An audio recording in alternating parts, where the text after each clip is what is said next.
ẹ dẹ́kun à ń tàbùkù òfin iṣẹ́ ìròyìn pẹ̀lú àwọn àgbéjáde yín ọ̀jọ̀gbọ́n Sulaiman gba àwọn oníròyìn nímọ̀ràn. Adarí àgbà fún ilé-ẹ̀kọ́ National Institute for Legislative and Democratic Studies ọ̀jọ̀gbọ́n Abubakar Ọlárẹ̀wájú Sulaiman ló ti gba àwọn akọ̀ròyìn nímọ̀ràn tako títàbùkù òfin iṣẹ́ ìròyìn nínú àwọn àgbéjáde wọn.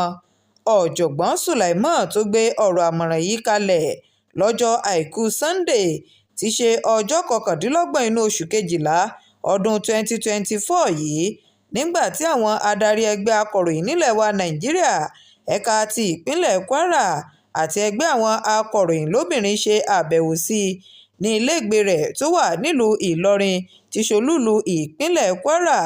Ó ṣàlàyé pé kí wọ́n máa ṣe ìwádìí tó dájú lórí àwọn ìròyìn tó bá jẹ mọ́ yíyan adarí òṣèlú àti ìpèníjà àwùjọ kí wọ́n tó máa ṣe àgbéjáde rẹ̀, tó wá rọ àwọn oníròyìn láti ṣiṣẹ́ pẹ̀lú ìbẹ̀rù Ọlọ́run Ọba kí wọ́n sì máa gbé ojúlówó ìròyìn jáde yàtọ̀ sí ìròyìn òfegè, kí wọ́n tún má jẹ́ kí owó múmú láyà wọn tako sísọ òtítọ́ ọ̀rọ̀ lórí ìpèníjà àwùjọ àti tọrọ ajé tí orílẹ̀-èdè Nàìjíríà ń kojú lọ́wọ́lọ́wọ́.